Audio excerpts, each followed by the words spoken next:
Yeah.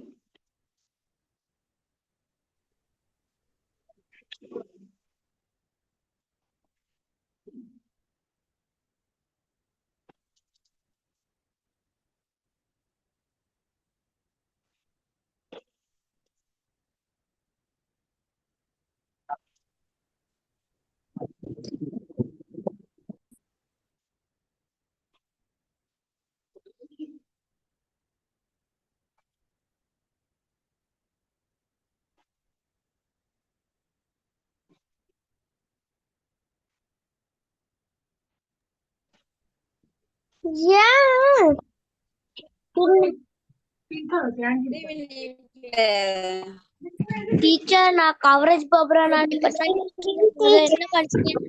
Good evening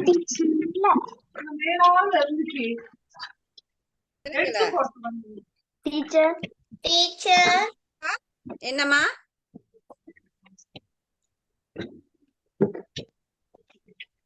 Kiruthika teacher. என்னது? Teacher சொல்லுங்க சொல்லுங்க. நான் போன கிளாஸ் கவரேஜ் நெட்வொர்க் ப்ராப்ளம்னால சேரல டீச்சர் கிளாஸ். ஐ சே. அப்படியா? டீச்சர் சரி பரவாயில்ல, நாங்க வினாக்களை பார்த்துட்டு தானே பாப்போமா? டீச்சர் என்ன? ஓ, அதனால பிரச்சனை இல்லை. நீங்க பார்த்து குயிக்கா விட வினாக்களை மட்டும் எழுதிட்டு போனீங்கன்னாலும் பிரச்சனை இல்லை. சரியா? சரி டீச்சர். சரிம்மா சரி. எல்லாம் எழுதி முடிச்சிட்டீங்களா? விட எழுதி முடிச்சிட்டீங்களா? நிவேந்திரன் நிவேந்திரன் என்னம்மா? பிரியங்காவா?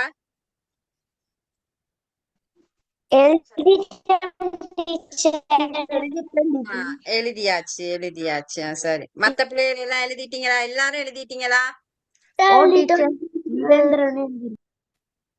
சரி பிள்ளைகள் சரி. அப்ப வினாக்களை வாசிங்க.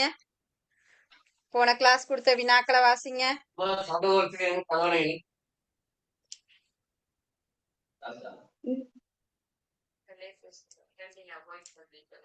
வாசிங்க. ஹர்ஷினி ஹர்ஷினி டீச்சர் வாசிங்க. சிவனை முழுமுதற் கடவுளாக கொண்டு வழிபடுபவர்கள் யாவர்? சிவனை முழுமுதற் கடவுளாக கொண்டு வழிபடுபவர்கள் யாவரா? அது இல்ல, அது போன கிளாஸ் நாங்க பாத்துட்டோமே விடைய. அதுல போன கிளாஸ் விட பாத்துட்டோம். திருநீரு அணியும் இரு முறைகள் தந்து விளக்கம் தருக. இல்லையே, போன கிளாஸ் நான் கொடுத்தது பாருங்க, கொஞ்சம் இருங்க. போன கிளாஸ் நான் கொடுத்தது விளங்கல.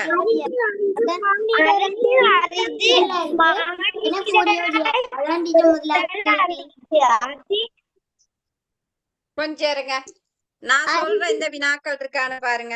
நான் சொல்ற வினாக்கள் இருக்கான்னு பாருங்க. திருமுறைகள் ஓதும் போது கிடைக்கும் நன்மைகள் இருக்கான்னு பாருங்க.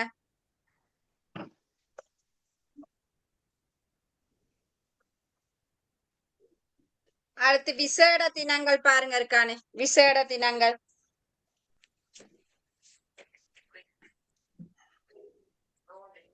இருக்குதா? அப்ப பாருங்க, அதுல பாருங்க, இதுல விசேட தினங்களை குறிப்பிடுகன்னு இருக்கும். விசேட தினங்களை குறிப்பிடுக. அப்ப விசேட தினங்கள்னு சொல்ற நேரம் விரதங்கள். சரியா? விரதங்கள் எல்லாமே வரும். விரதங்கள் அவ்வளவு வரும். சரியா பிள்ளைகள்? விரதங்கள் எல்லாம் வரும். சிவராத்திரி, கந்த சஷ்டி, உங்களுக்கு என்னென்ன விரதம்னா நீங்க பிடிக்கிறீங்களோ அவ்வளவு விரதமும் வரும். அடுத்து பண்டிகைகள். சரியா? அடுத்து பண்டிகைகள் வரும். ஏன் பண்டிகைகள் வரும்.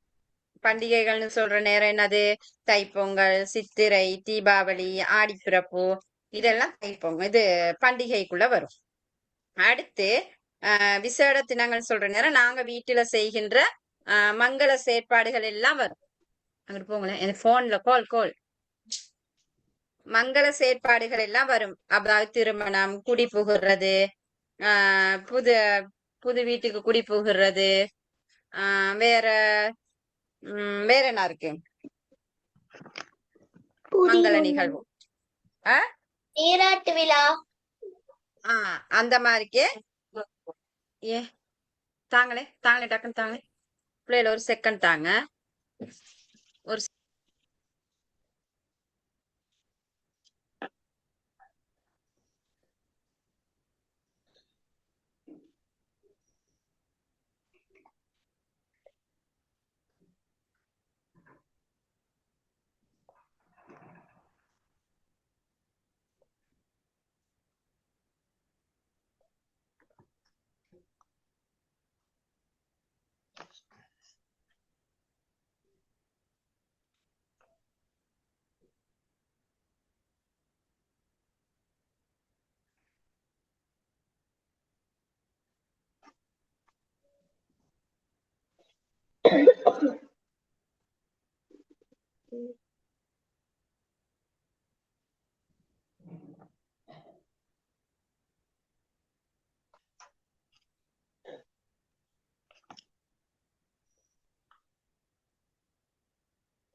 அத வைங்க, நான் மெசேஜ போட்டுக்கிறேன் வைங்க. தொட வேணாம், போன வைங்க. அம்மா போட மெசேஜ் போடணும். வைங்க, நீங்க போன வைங்க. சரியா பிள்ளை? அப்ப பாருங்க, விசேட தினங்கள் இருக்கு. அடுத்து பாருங்க, விசேட தினங்களில் மேற்கொள்ளப்படும் சமய பழக்க வழக்கங்கள் கேட்டிருக்காங்க. விசேட தினங்களில் மேற்கொள்ளப்படும் சமய பழக்க வழக்கங்கள். அப்ப அது நாங்க பாக்குற நேரம் கோலம் போடுறது, மாவிலை தோரணம் கட்டுறது, நிறைகுடம் வைக்கிறது, வேற என்ன? இறைவனுக்கு உணவு படைத்தல், இறை வழிபாடு, புத்தாடை அணிகிறது, தோய்ந்து உலர்ந்த ஆடை அணிது. விரதமா தோய்ந்து உலர்ந்த ஆடை வரும். பண்டிகைனா புத்தாடை வரும். சரியா? அதெல்லாம் வரும். அடுத்து பாருங்க, திருச்சிற்றம்பலம் கூறப்படும் சந்தர்ப்பம் கேட்டிருக்கு. அது எப்ப? தேவாரம் படிப்பதற்கு முன்பு, தேவாரம் படிப்பதற்கு பின்பு. சரி. அடுத்து பாருங்க, நாளார்ந்த செயல்முறையில பாடம் 3வது பாடம் வந்து நாளார்ந்த செயல்முறை. அப்ப அதுல நான் வினாக்கள் கொடுத்திருக்கேன். 3வது பாடத்துல வினாக்கள் பாருங்க, நாங்க கொடுத்திருக்கிறோம். அரிது அரிது மானிடராய் பிறத்தல் அரிது என கூறியவர் யார்? அதுதான் முதலாவது வினா நாளார்ந்த செயல்முறையில. யாரு? ஔவையார். முதலாவது வினா அதுதான். 2வது வினா பாருங்க, சைவ சமயத்தின் பரம்பொருள் யார்? இரண்டாவது வினா என்னது? சைவ சமயத்தின் சிவபெருமான். பரம்பொருள் யார்? யார்? சிவபெருமான். சிவபெருமான். அடுத்து எமது முக்கிய கடமைகளாக கூறப்படுவது யாது? மூணாவது வினா. எமது முக்கிய கடமைகளாக கூறப்படுவது யாது? சரியா? வணங்குவதல். என்ன பிள்ளை? சாமியை திருவடிகளை சிந்தித்தலும் துதித்தலும் இறைவனை வணங்குதலும். திருவடிகளை அடைவதற்காக, இறைவனுடைய திருவடிகளை அடைவதற்காக நாங்க என்ன செய்யறோம்? இறைவனை சிந்திக்கிறோம், துதிக்கிறோம், வணங்குறோம். ஏன்னா இதெல்லாம் எங்களுடைய முக்கிய கடமைகள். அடுத்து பாருங்க, சிவ சின்னங்கள் என்றால் என்ன? சிவ சின்னங்கள் என்றால் என்ன? இப்ப சிவ சின்னங்கள்னு சொன்னா சிவனுக்குரிய சிவ சின்னங்களை தருக. இல்ல பிள்ளைகள் கொஞ்சம் இருங்க. சிவ சின்னம் என்றால் என்ன அப்படிங்கறதுதான் வினா. அப்ப அதுக்கு பாருங்க, சிவனை குறிக்கும் அடையாளங்கள். சிவனை குறிக்கும் அடையாளங்கள் தான் சிவ சின்னங்கள். விளங்குச்சா? சிவனை குறிக்கும் அடையாளங்கள் சிவ சின்னங்கள். அடுத்த வினா தான் கேட்டிருக்கோம், சிவ சின்னங்களை தருக. இப்ப அதுக்குதான் நீங்க என்ன செஞ்சிருப்பீங்க? விபூதி, உருத்திராக்கம், பஞ்சாட்சரம். அடுத்த வினா வந்து பஞ்சாட்சர மந்திரம் எது? நமசிவாய. பஞ்சாட்சர மந்திரம்னு சொல்லலாம், அல்லது வேற என்ன சொல்லுவோம்? ஐந்தெழுத்து மந்திரம். சரியா? ஐந்தெழுத்து மந்திரம். அடுத்து பாருங்க, திருநீறு அணியும் இரு முறைகளை குறிப்பிட்டு விளக்கம் தர சொல்லியிருக்கேன். திருநீறு அணியும் இரு முறைகளை குறிப்பிட்டு விளக்கம் தர சொன்னேன். அதுல பாருங்க, முதலாவது உத்தூலனம். முதலாவது உத்தூலனம். உத்தூலனம்னு சொன்னா நெற்றி முழுவதும் பரவி பூசுதல். நெற்றி முழுவதும் பரவி பூசுதல் உத்தூலனம். திரிபுண்டரம்னு சொன்னா 3 குறிகளுடன் அணியுதல் திரிபுண்டரம். 3 குறிகளுடன் தரிப்பது அல்லது அணிவது திரிபுண்டரம்னு சொல்லுவோம். அடுத்து பாருங்க, திருநீற்றை நாம் எவ்வாறு அணிய வேண்டும்? அப்ப அதுல பாருங்க, வடக்கு அல்லது கிழக்கு முகமாக நின்று நீ மேலே அண்ணாந்து பார்த்து திருநீரு நிலத்தில் சிந்தாத வண்ணம் சிவ சிவ என்று சொல்லி நாங்க திருநீரை அணிதல் வேண்டும். சரியா? அப்ப திருநீர் அணிகிற முறை இருக்கு. வடக்கு கிழக்கேனும் இருந்து நிலத்துல சிந்தாம மேலே அண்ணாந்து பார்த்து நாங்க என்ன செய்யறோம்? சிவ சிவ என கூறி திருநீற்றை அணிதல் வேண்டும். அடுத்த வினா, திருநீற்றின் சிறப்புகளை விளக்க சொல்லியிருக்கேன். திருநீற்ற சிறப்புகள் என்னன்னா, அப்ப முதலாவது நாங்க எழுதுவோம், நோய்களை தீர்க்க வல்லது. நோய்களை தீர்க்க வல்லது. அடுத்து எங்களுடைய மலங்களை போக்க வல்லது. ஆணவம், கண்மம், மாயங்கிற மும்மலங்கள் இருக்கு பிள்ளையர். அப்ப மும்மலங்களை போக்க வல்லது. செல்வத்தை தருவது, எம்மை காப்பது, ரட்சிப்பது. சரியா? அடுத்து என்னது? முத்திக்கு வழிவகுப்பது. இப்படி நிறைய சொல்லிட்டு போலாம். சரியா? அடுத்த வினா வந்து உணவு உண்ணும் முன் பாடும் பதிகம் எது? உணவு உண்ணும் முன் பாடும் பதிகம் எதுன்னு கேட்டிருந்தேன். அப்ப அது வந்து அன்னம் பாலிக்கும்ங்கிற பதிகம். பாடுனது வந்து நாவுக்கரசர். நாவுக்கரசர்னு போட்டாலும் சரி, அப்பர்னு போட்டாலும் சரி. சரியா? அடுத்த வினா, சைவர்கள் நாளார்ந்தம் செயற்படும் ஆற்றும் சமய செயற்பாடுகள். சைவர்கள் நாளார்ந்தம் செய்கின்ற சமய செயற்பாடுகள்னு சொல்ற நேரம் அதிகாலையில எழும்புறது. சிவ சிவன்னு சொல்லி அதிகாலையில் எழுதல், காலை கடன்கள் முடித்தல், சிவ சின்னங்களை தரித்தல். சரியா? அடுத்து வீட்டையும் தூய்மைப்படுத்துதல், காலை இறைவனை வழிபடுதல், வாசல்ல கோலம் போடுறது, விளக்கு ஏற்றுறது, தூய ஆடைகள் அணிகிறது, இறைவனை வணங்கி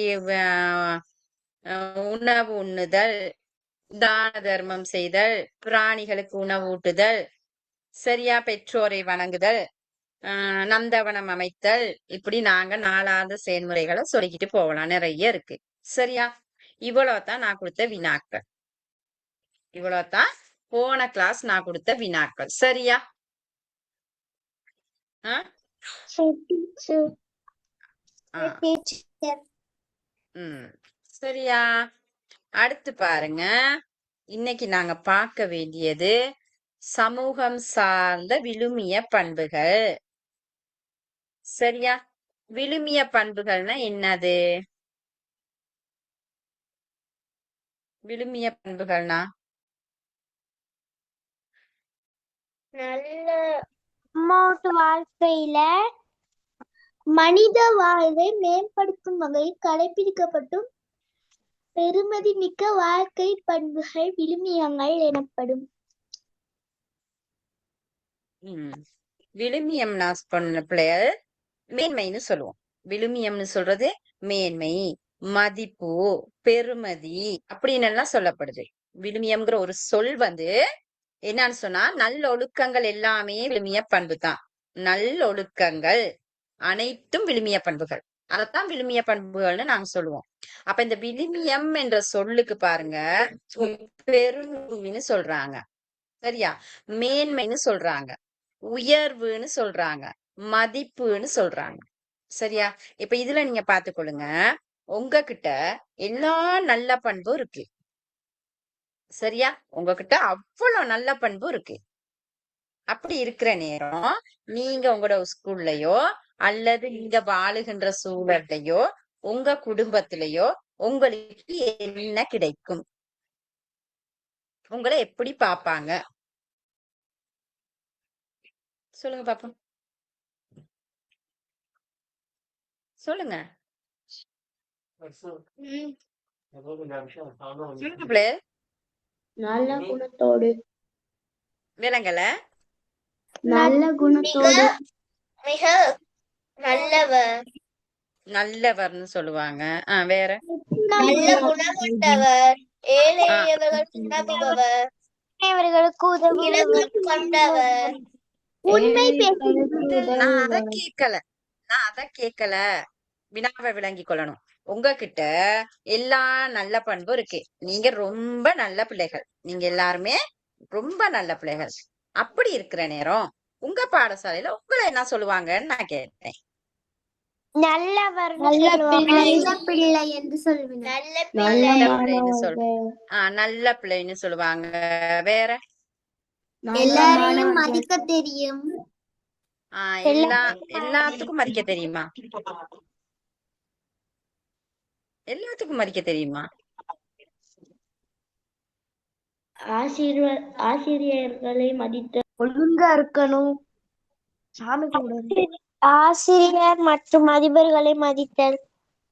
நான் விழுமிய பண்புகள் கேட்கல, நல்ல பண்புகளை நான் கேட்கல. சரியா? நான் கேட்ட வினா விளங்கி கொள்ளுங்க. இப்ப யாரு? சதுர்ஷன். சதுர்ஷன் இருக்கீங்களா? சதுர்ஷன் இருக்கீங்க தானே? அப்ப சதுர்ஷன் நல்ல பிள்ளை.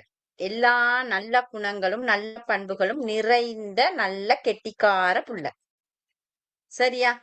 அப்ப உங்களை ஸ்கூல்ல என்ன சொல்லுவாங்க? உங்ககிட்ட ஸ்கூல்ல எப்படி பழகுவாங்க எல்லாரும்? சொல்லுங்க பாப்போம்.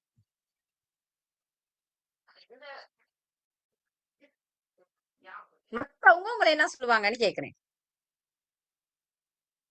நல்ல பிள்ளைன்னு சொல்லுவாங்க. நல்ல பிள்ளைன்னு சொல்லுவாங்க. வேற? வேற என்ன சொல்லுவாங்க? குணமுடைய பிள்ளை, நல்ல திறமசாலியான பிள்ளை.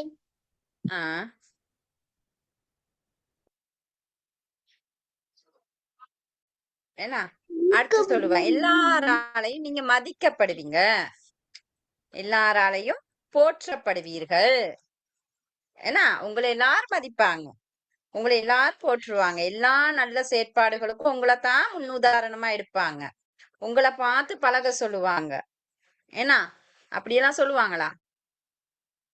சதுஷனை பார்த்து பழகுங்க, எப்படியெல்லாம் நல்ல பிள்ளை, அவருக்கு எவ்வளவு நல்ல பண்பு இருக்கு அப்படின்னு சொல்ல மாட்டாங்களா? சொல்லுவாங்க டீச்சர். எல்லா செயற்பாடுகளையும் எங்களைத்தான் எடுப்பாங்க முன்னுக்கு. நீங்க தான் முன்னுக்கு போய் எல்லாம் செய்வீங்க. உங்களுக்கு எல்லாத்துக்கிட்டையும் மதிப்பு மரியாதை கிடைக்கும்.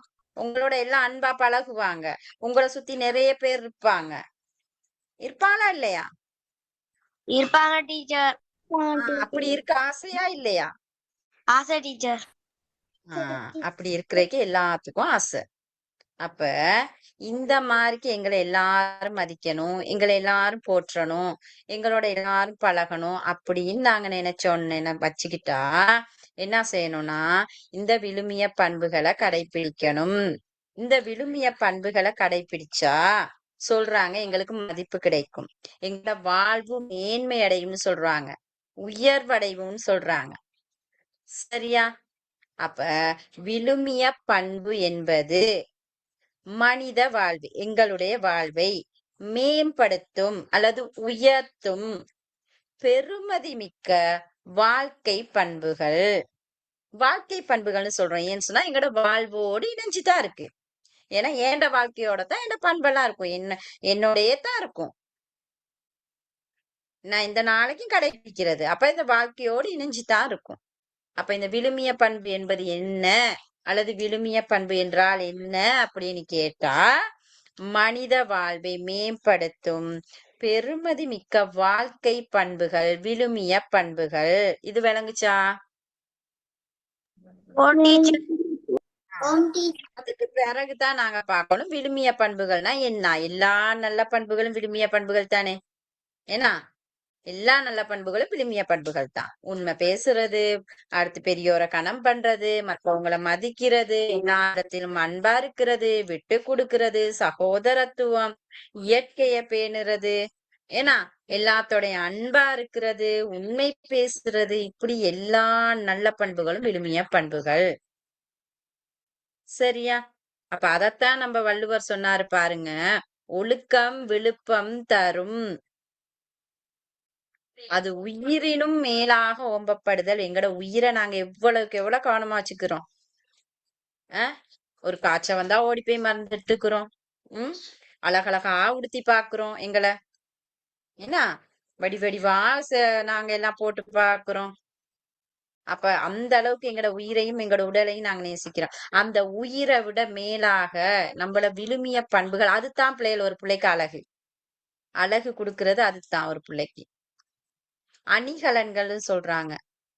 அந்த விழுமிய பண்புகளை அணிகலன், நாங்க உடைய எந்த நாளைக்கும் அணிஞ்சிருக்க மாதிரிக்கே, எங்கட அணிகலன்களை நாங்க தினசரி அணிஞ்சிருக்க மாதிரிக்கே இந்த விழுமிய பண்புகளும் நாங்க நாள்தோறும் தினம் தோறும் எக்கணமும் அணிந்திருத்தல் வேண்டும் அப்படின்னு சொல்லப்படுது. அப்பதான் எங்களுக்கு அதெல்லாம் கிடைக்கும். நல்ல பண்பு இருக்கும் போதுதான் இந்த நல்ல பண்பு எல்லாம் இருந்துச்சுன்னா எங்கட கல்வி நிறைய இருக்கும். கல்வி நிறைய கிடைக்கும் போது எங்கட வாழ்வு உயர்வடையும். வாழ்வு உயர்வடையும் போது எங்களுக்கு இன்பம் மட்டும்தான் இருக்கும். விளங்குதா? அப்ப சின்ன பிள்ளையில இருந்த நேர்மை நாங்க என்ன செஞ்சுக்கிறோம், எங்ககிட்ட இருக்க விழுமிய பண்புகள் இருக்கு. இப்பயும் எங்ககிட்ட விழுமிய பண்புகள் இல்லாமல்ல, எல்லா நல்ல பண்புகளும் எங்ககிட்ட இருக்கு. ஆனா அதை நாங்க தக்க சந்தர்ப்பத்தை பயன்படுத்திக்கிட்டு அதை மேலும் என்ன செஞ்சுக்கொள்ளணும், வளர்த்து கொண்டு போகணும். அதை நாங்க வாழ்க்கையில கடைபிடிக்கணும். அப்படி இருக்கும் போதுதான் நாங்க என்ன செய்வோம், நல்ல விஷயங்கள் எல்லாம் தேடி கற்கும் போது, நாங்க நல்ல விஷயங்கள் எல்லாம் தேடி கற்கும் போது எல்லாரிடத்திலும் மதிப்பு மரியாதையும் கிடைக்கும் போது நாங்க உயர்ந்த இடத்துக்கு போவோம். அடுத்த பிளேயர், கல்வி எவ்வளவுக்கு எவ்வளவு இருக்குதோ அந்த அளவுக்கு எங்க கிட்ட ஒழுக்க பண்பும் இருக்கணும். ஒழுக்க பண்பு இல்லாம கல்வி கற்றா கல்விக்கு பெருமதி இல்ல. சரியா? நல்ல ஒழுக்கமெல்லாம் இருந்து கல்வி இல்லாட்டியும் அந்த ஒழுக்கத்துக்கும் பெருமதி இல்ல. இரண்டும் சரிக்கு சமமாக இருந்தாதான் அந்த ரெண்டுக்குமே பெருமதியும் மதிப்பும் கிடைக்கும். ஒழுக்க பண்பு இருந்துச்சுன்னா கல்வி தானா வந்துரும் பிள்ளையர். ஒழுக்க பண்பு இருக்கும் போது கல்வி எங்களோட தானா வந்துரும். எப்படி நாங்க படிப்போம். சரியா? அப்ப எங்கட வாழ்க்கையில நாங்க எதை சொல்றாங்க, உயிரை விட மேலாக நாங்க ஒழுக்க பண்புகளை கடைபிடிக்கணும் அப்படின்னு சொல்றாங்க. சரியா? அதையும் மதித்து நாங்க ஒழுக்க பண்புகளை எங்கட வாழ்க்கையில நாங்க கடைபிடித்து கொண்டு போக வேண்டும். அதுல நீங்க பாருங்க, இந்த எங்க நல்ல பண்புகள் எல்லாமே விழுமிய பண்புகள். அதுல உங்க பாட புத்தகத்துல கொடுத்திருக்கிறது உண்மை பேசுவோங்கிற ஒரு விழுமிய பண்பு. உண்மை பேசுவோங்கிற ஒரு விழுமிய பண்பு தான் கொடுத்திருக்காங்க. சரி, அதுக்கு ஒரு சின்ன கதை ஒண்ணு குடுத்துருக்காங்க. நாங்க ஏன் உண்மை பேசணும்? உண்மை பேசினா எங்களுக்கு என்ன நடக்கும்? பொய் பேசினா என்ன நடக்கும்? அப்படிங்கிறதுக்கு ஒரு சின்ன கதை ஒண்ணு குடுத்துருக்காங்க. சரியா? இந்த ஆறுமுக நாவலர் இருக்கார் தானே? இவர் சைவ சமயத்துக்காக நிறைய பணியாற்றியவர். இவரை நாங்க சமய பெரியார்னு சொல்லுவோம். ஆறுமுக நாவலரை. சரியா? அப்ப இந்த ஆறுமுக நாவலர் என்ன செஞ்சாருன்னா, பாலர் பாடம்ங்கிற ஒரு நூல் எழுதியிருக்காரு. என்ன நூல் எழுதியிருக்காரு? பாலர் பாடம். அதுல இருக்கு பிள்ளைகள். முதலாம் பாலர் பாடம், இரண்டாம் பாலர் பாடம், 3, 4, 5ன்னு அப்படியே போய்கிட்டு இருக்கு. அப்ப அதுல இந்த இரண்டாம் பாலர் பாடம் அப்படிங்கிற புத்தகத்துல மெய்மையை பத்தி ஒரு கதை ஒண்ணு சொல்லியிருக்காரு. மெய்னா என்னது? உண்மை. மெய்னா மெய், உண்மை, சத்தியம், வாய்மை அப்படின்னலாம் சொல்லுவோம். சரியா? இப்ப அதுக்கு ஒரு கதை ஒண்ணு சொல்லியிருக்காரு. சரியா? இப்ப ஒரு விடிய காலையில, சரியா? விடிய காலையில சந்தைக்கு போயிருக்கீங்களா எல்லாரும்? சந்தைக்கு ஓ போயிருக்கீங்களா? டீச்சர். இல்ல டீச்சர். சந்தைக்கு போனா ஒரு வெட்ட வெளியில எல்லாரும் கூடி இருப்பாங்க, நிறைய பொருள் வாங்குவோம். ஏன்னா அப்படி ஒரு இடத்தான் சந்தை. நீங்க பார்த்திருப்பீங்க சந்தைகள் எல்லாம், படத்துலைகளையும் பார்த்திருப்பீங்க. அப்ப அந்த சந்தையில என்ன செய்யறாங்கன்னு சொன்னா, 2 சிறுவர்கள், கிருஷ்ணன், முருகன் அப்படிங்கிற 2 சிறுவர்கள் இருக்கிறாங்க, சந்தைக்கு போயிருக்காங்க. அவங்க என்ன செய்யறாங்கன்னு சொன்னா, ஆஹ் பழங்களையும் தேங்காயும் எடுத்துக்கிட்டு போறாங்க. யாரு? இந்த 2 பேரும் தேங்காயும் பழமும் எடுத்துக்கிட்டு போறாங்க. எங்க? விக்கிறதுக்காக எடுத்துக்கிட்டு போறாங்க. சரியா? அப்ப இந்த முருகன் வந்து பழக்கடை வச்சிருக்காரு. யாரு? முருகன். முருகன் வந்து பழக்கடை வச்சிருக்காரு. கிருஷ்ணன் வந்து தேங்காய் வச்சு விக்கிறார். சின்ன பிள்ளைகள் தான், 2 பேரும் சின்ன பிள்ளைகள். சரியா? அப்படி இருக்கிற நேரம் இப்ப காலையில எல்லாரும் வராங்க, எல்லா சாமானும் வாங்குறாங்க. அப்போ ஒரு இவர் வாராரு, வயோதிப ஒருத்தர் வாராரு. வந்து என்ன செய்யறாரு? இந்த கிருஷ்ணன் வந்து என்ன செய்யறாருன்னு சொன்னா, தேங்காய் வச்சிருக்கிறவர் தானே, அவர் என்ன செய்யறாருன்னு சொன்னா, தேங்காய் எல்லாத்தையும் கூடுதலான விலைக்கு வச்சு முட்டு காய்கள், நல்லா இல்லாத காய் எல்லாத்தையுமே ஒரே மாதிரிக்கு விலைய வச்சு விக்கிறாரு. சரியா? அப்ப இந்த முருகன் இருக்கார் தானே, அவர் என்ன செய்யறாருன்னா பழங்கள் வச்சிருக்காரு. அப்ப இவரும் பழங்கள் எல்லாம் வச்சு வித்துக்கிட்டு இருக்கிற நேரம் இவருக்கும் பழம் எல்லாம் வித்து முடிஞ்சிருச்சு. ஒரே ஒரு முலாம்பழம் மட்டும் இருக்கு. அப்ப ஒரு பெரியவர் வாராரு, வந்து என்ன செய்யறாரு? தேங்காயும் வாங்கிக்கிறாரு. கிருஷ்ணன்ட்ட போயிட்டு தேங்காயும் வாங்கிட்டு முருகன்ட்ட போறாரு பழத்தை வாங்குறதுக்காக. அப்ப முருகன் சொல்றாரு, எல்லா பழமும் வித்து போயிருச்சு, இந்த முலாம்பழம் மட்டும்தான் இருக்கு. ஆனாலும் இந்த முலாம்பழம் நல்ல முலாம்பழம் அல்ல. முருகன். அப்ப அந்த சின்னவர் பெரியவர் சொல்றாரு, சரி அப்படின்ட்டு வேணான்ட்டு போறாரு. சரியா? அப்ப நம்ம கிருஷ்ணன் வந்து ஏசுறாரு முருகன் கிட்ட, நான் பாரு எவ்வளோ தேங்காய் கொண்டாந்தேன், நான் எல்லா காயும் ஒரே விலைக்கு வச்சு வித்துட்டேன், இன்னைக்கு எனக்கு நிறைய லாபம் கிடைச்சிட்டு, நீனும் அந்த பெரியவர்கிட்ட பொய்ய சொல்லி கொடுத்திருந்தா அவர் வாங்கிட்டு போயிருப்பாரு, அவர் பார்த்தும் இருக்க மாட்டாரு, வாங்கிட்டு போயிருப்பாரு, எல்லா காயும் உனக்கும் வித்து பழங்கள் எல்லாம் வித்துப்பட்டு போயிருக்கும் அப்படின்னு சொல்றாரு. அப்ப இவர் கிருஷ்ணன் சொல்றாரு, எனக்கு அப்படி பொய் சொல்லி அந்த பழத்தை வித்து நான் காசு வாங்கணுங்கிற அவசியம் இல்ல, பொய் சொல்ல தேவையில்ல அப்படின்னு சொல்றாரு. இப்படி என்ன நடக்குது? வழமை போல சந்தைக்கு வாரதும் பழங்களை விக்கிறதும் இப்படியே தினம்தோறும் நடக்குது. எல்லாரும் வந்தும் போறாங்க. சரியா? இப்படி வந்து போற நேரத்துல கொஞ்ச காலம் போற நேரம் என்ன நடக்குதுன்னா, இந்த கிருஷ்ணனுடைய கடைக்கு வாரவங்களோட அளவு குறையுது பிள்ளையர். ஏன்னு சொன்னா, இந்த நாளைக்கு இவர் பொய்ய சொல்லி சொல்லி வித்தா வாங்கிட்டு போறவங்க திருப்பி வருவாங்களா கடைக்கு? வர மாட்டாங்க. அப்ப இவருக்கு என்ன செய்யுது? வாடிக்கையாளர்கள் எல்லாம் இவருக்கு குறையிறாங்க. குறைஞ்சுக்கிட்டே போக போக அவருக்கு என்ன நடக்குது? அந்த வியாபாரத்துல நஷ்டம் ஏற்படுது. ஆனா இந்த முருகன் என்ன செய்யறாருன்னா, எல்லாத்தோடையும் நல்லா பழகுறாரு, உண்மை பேசி விக்கிறாரு, வேணுங்கிற அளவுக்கு காசு கொடுக்கறாரு, இப்படி நல்ல பண்புகள் எல்லாம் இருக்கு. அப்ப அந்த மாதிரி நிறைய என்ன செய்யறாங்க, அவருக்கு வாடிக்கையாளர்கள் எல்லாம் நிறைய வர அவர் வியாபாரத்துல உயர்ந்துகிட்டு போறாரு. சரியா? அப்படி போய்கிட்டு இருக்க நேரத்துல ஒரு நாள் என்ன செய்யுதுன்னா அந்த பெரியவர் இருந்தார் தானே அவருக்கு வந்து அவருடைய அந்த பண்டக சாலையில வந்து ஒரு கணக்காளருக்கு ஒரு வேலையாளன்னு வேணும். இப்ப இவர் யோசிச்சு பாக்குறாரு, இந்த சிறுவன் எனக்கு பொய் சொல்லாம கொடுத்தனால அவனை நான் கொண்டு போய் என்ன செய்ய போறேன், கடையில வச்சு நான் வேலை கொடுக்க போறேன் அப்படின்னு சொல்லி என்ன செய்றாரு, அந்த கிருஷ்ணனை முருகனை கூட்டிக்கிட்டு போறாரு. கூட்டிக்கிட்டு போயிட்டு அவருக்கு வேலையெல்லாம் கொடுத்து அவர் அந்த நம்பிக்கையாக அந்த பெரியவருக்கு நம்பிக்கையா அவர் இருக்கிறாரு. இறுதியில அவர் வாழ்க்கையில என்ன செய்யறாரு, உச்சத்துக்கு போறாரு. அப்ப பாருங்க, சாதாரணமா ஒரு சந்தையில இருந்த ஒரு சிறுவன்.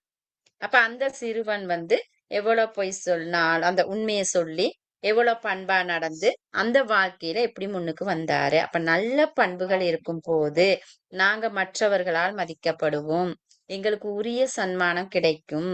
இப்ப இல்லாட்டி எப்பயாவது ஒரு நாளைக்கு நாங்க என்ன செய்வோம், எங்களுக்கு அதுக்குரிய பலன் கிடைக்கும் பிள்ளைகள். சரியா? இது விளங்குச்சா கதை?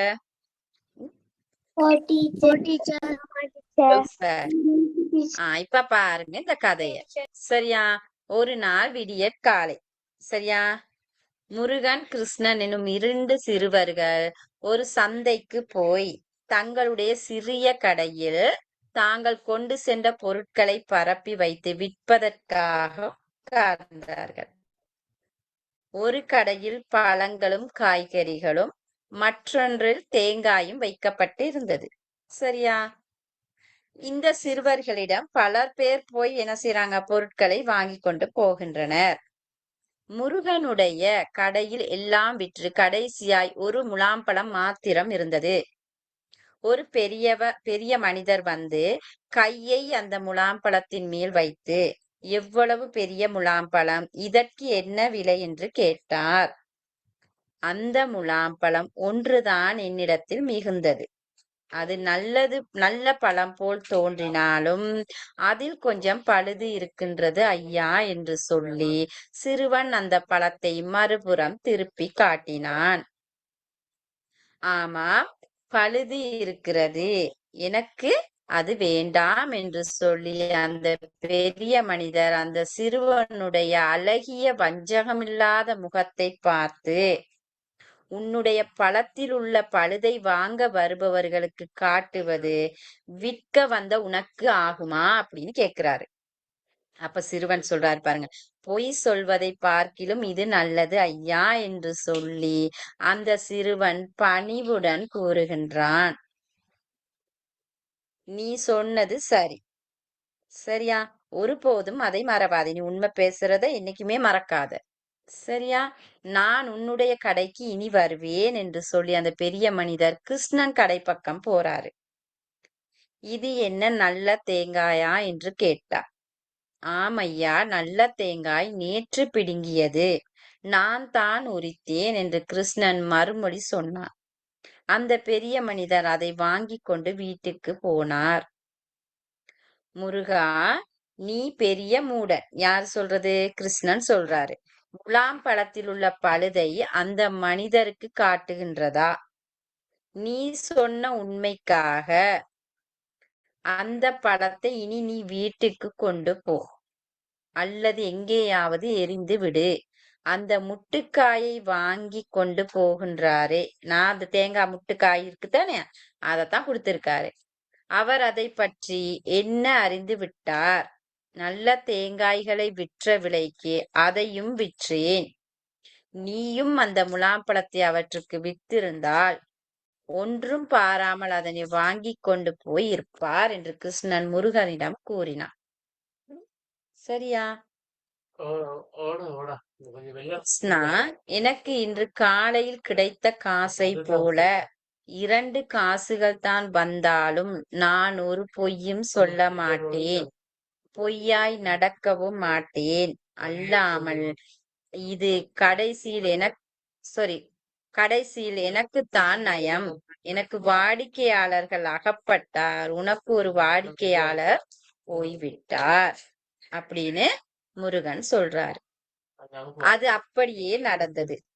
மறுநாள் அந்த பெரிய மனிதர் தனக்கு வேண்டிய பழங்களையும் காய்கறிகளையும் முருகனிடத்திலேயே வாங்கினார்.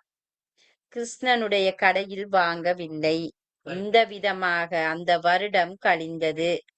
முருகனிடத்தில் எப்போதும் நல்ல பொருட்களை வாங்கலாம் என்று கண்டு கொண்டார் அவர் பெரியவர். அவருடைய கடைக்கு எப்போதும் போவார்.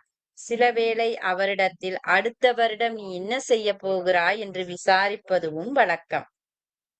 அடுத்த வருடம் அந்த பெரிய மனிதருடைய பண்டக சாலையில் ஒரு நம்பிக்கையான சிறுவன் வேண்டியிருந்தது. அவர் முருகனை பார்க்கிலும் வேறொருவர் அகப்படான் என நினைத்து முருகனுக்கே அந்த வேலையை கொடுத்தார். அவன் தன் எஜமானுக்கும் தன்னிடத்தில் மென்மேலும் நல்ல எண்ணம் வரும்படி நடந்தான். ஒவ்வொரு பதவியாக உயர்ந்து கடைசியில் எஜமானோடு வர்த்தகத்தில் பங்காளி ஆனான்.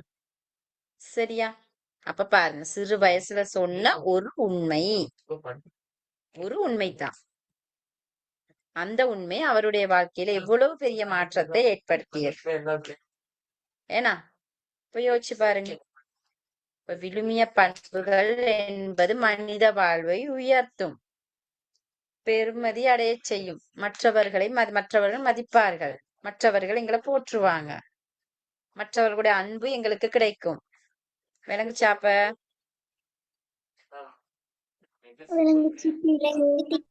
விளங்கிடுச்சு டீச்சர். இப்ப இதுல அந்த சில அரும் பதங்கள் கொடுத்திருக்காங்க பாருங்க பிள்ளையர். மெய்னா உண்மை. பல பேர்னு சொல்ற நேரம் அதிகமானவர்கள். பெரிய மனிதர்னா உயர்ந்தவர், பெரியவர்னு சொல்றோம். மிகுந்தது, மீதமாக இருந்தது. பழுதுனா பழுதடைந்தது. பிடுங்கியதுனா பறித்தது. இதெல்லாம் உங்களுக்கு தெரியும் தானே? தெரியும் தானே? மறுமொழினா பதில். சொன்னான் கூறினான். முட்டுக்காய்னா நல்ல முற்றிய தேங்காய். நயம் லாபம். வழக்காரனா வாடிக்கையாளர்கள். அகப்பட்டான்னா கிடைத்தான். எஜமான் முதலாளி. வரும்படியும் வருமானம். வேண்டியிருந்த தேவையாக இருந்தது. அப்ப இந்த இதுகளை கொஞ்சம் பார்த்துக்கொள்ளுங்க. சரியா? இப்ப விளங்குச்சா? இப்ப தலைப்பு போடுங்க. விழுமிய பண்புகள். தலைப்பு போடுங்க, விழுமிய பண்புகள்.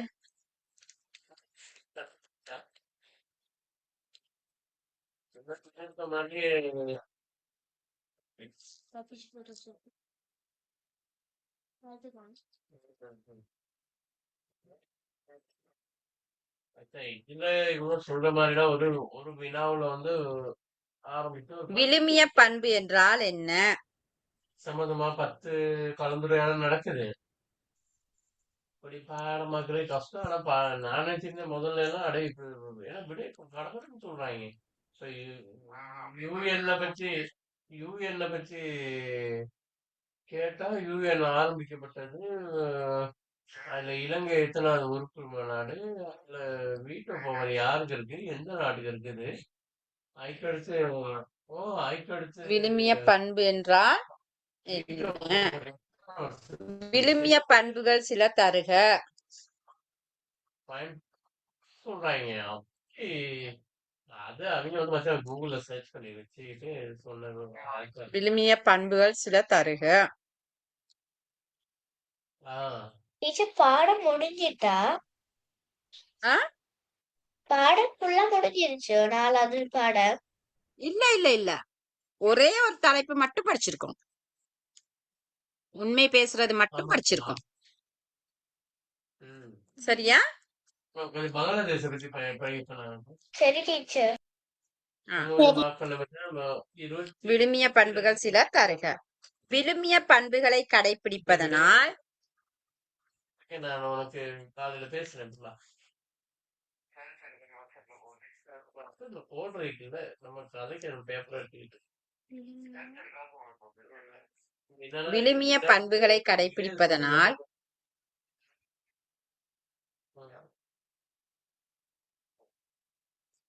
எமக்கு கிடைக்கும் நன்மைகள் யாவை?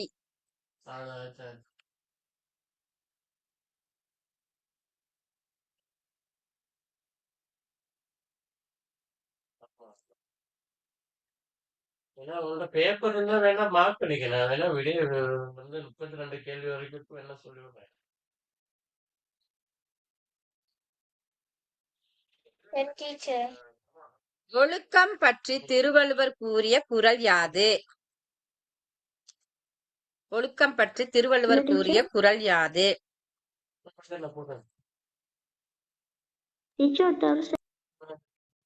ஆ? ஒழுக்கம் பற்றி திருவள்ளுவர் கூறிய குறள் யாது?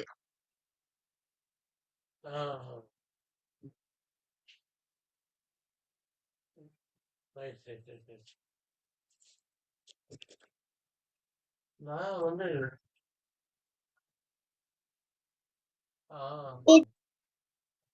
ஒழுக்கம் பற்றி திருவள்ளுவர் கூறிய குறள் யாது? சரி டீச்சர். அடுத்து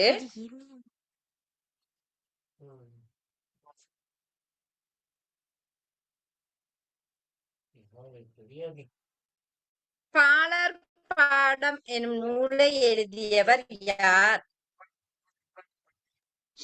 டீச்சர் நீங்க பேசுற கேட்க மாட்டேங்குது டீச்சர். பாலர் பாடம் எனும் நூலை எழுதியவர் யார்? தகவல் இருக்கே எனக்கு. அது டிஸ்கஸ் மட்டும் பண்ணிட்டு தான் டீச்சர் என்ன போகணும். சொன்னீங்க? ரெண்டு புக்கு டிஸ்கஸ் பாலர் பாடம் எனும் நூலை எழுதியவர் யார்? டிஸ்கஸ் பண்ணாம தான் ஓரளவு சூப்பரா நம்ம என்டர் பண்ணலாம்னு நினைக்கிறேன். சரி டீச்சர். டீச்சர் கொஞ்சம் இருங்க டீச்சர். சரி டீச்சர். சரி அடுத்து மெய்மை அப்பொழுது செய்யணும்.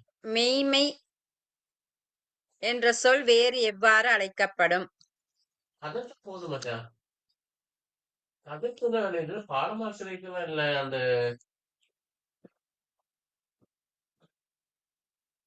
ஏடி படிக்க மாட்டேன். அது சொல்லிட்டு மச்சான் விஷயம். மெய்மை என்ற சொல் வேறு எவ்வாறு அழைக்கப்படும்? டீச்சர் இப்ப ஆன்சர் எழுதணும்.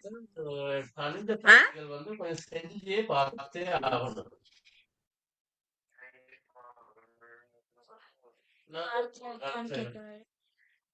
சரி டீச்சர். அடுத்து முருகனிடம் காணப்பட்ட நல்ல பண்புகளை தருக.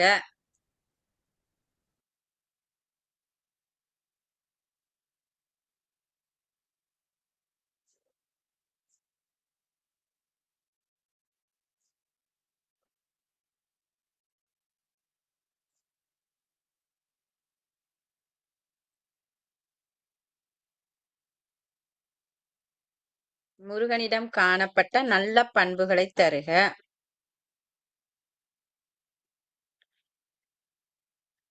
வலிக்கு வந்தா அது அப்படியே கீழே விழுந்துரும்.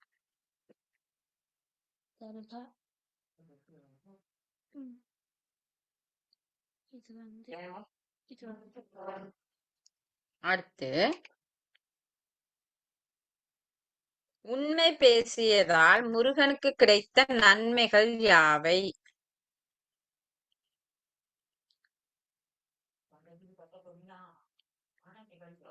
என்னமா பிள்ளைல என்னமா செய்றீங்க? அம்மா என்ன டீச்சர் சொன்னீங்க?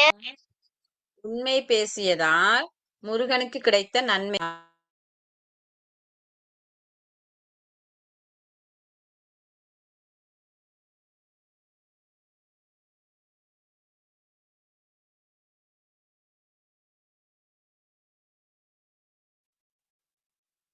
டீச்சர் டீச்சர் ஆன்சர் டீச்சர் கொஞ்சம் இருங்க டீச்சர். டீச்சர் ஆன்சர் சரி, இப்ப சரி. எழுது. ஆமா ஆமா சரி இப்ப எழுது.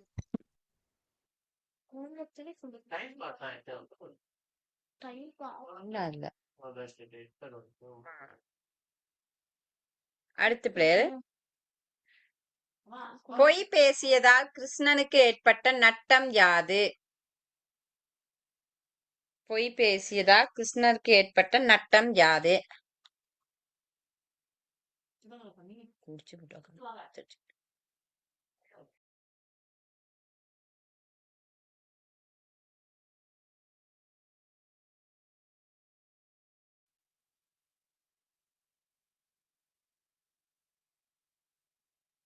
பொய் பேசியதால் கிருஷ்ணருக்கு ஏற்பட்ட நட்டம் யாது?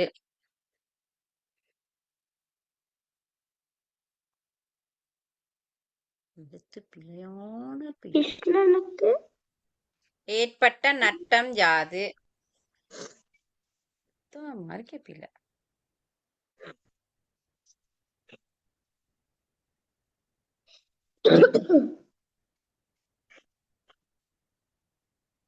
சரி டீச்சர். சரியா பிள்ளை? இதோட சேர்த்து பாட புத்தகத்துல பாருங்க, ஈரிட்டிடம் நிரப்புறதுக்கு இருக்கா? இடைவெளி நிரப்ப. ஓ டீச்சர். அதையும் செய்யுங்க பாப்போம். அதையும் செய்யுங்க, குயிக்கா செய்யுங்க. இப்பயா டீச்சர்? ஆமா ஆமா, குயிக்கா செய்யுங்க. மைக்கெல்லாம் ஆஃப் பண்ணிருங்க.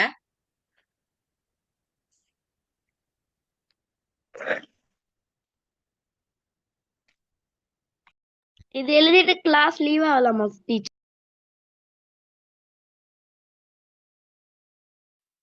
இல்ல நீங்க செய்யுங்களேன் பிள்ளைகள்.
எழுதிட்டேன் டீச்சர்.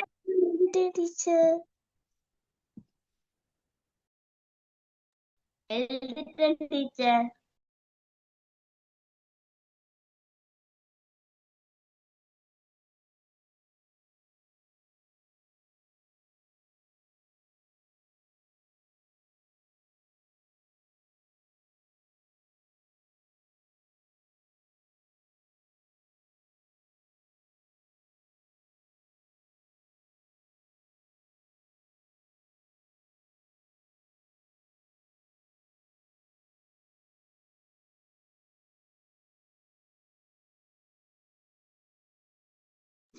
டீச்சர் எழுதிட்டேன் டீச்சர். பிள்ளைகள் மத்தவங்களும் எழுதிடட்டும். ஒரு class Okay. முடிய இருக்கு.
சரிம்மா, படிக்கிறேன். பிள்ளை டீச்சர் ஓ டீச்சர். பாட புத்தகத்துல உள்ளதையும் எழுதிட்டீங்களா? கீரிட்டிடம் நிரப்புற கொடுத்து அதையும் எழுதிட்டீங்களா? ஓ டீச்சர். ஓ டீச்சர் இன்னும் கேள்வி விடைக்கு விட மட்டும் எழுதாம இருக்கும். ஆஹா. அடுத்த கிளாஸ் வார நேரம் பிள்ளைகள் அதுக்கு விடைகளை எழுதிட்டு ஜாயிண்ட் ஆகுங்க. சரி பிள்ளைகள், அப்ப இப்ப முடிப்பா. Bye teacher. Thank you teacher. Welcome teacher. Bye. Good night. Thank you teacher. Thank you good night. Teacher. Good night. Good night பிள்ளைகள்.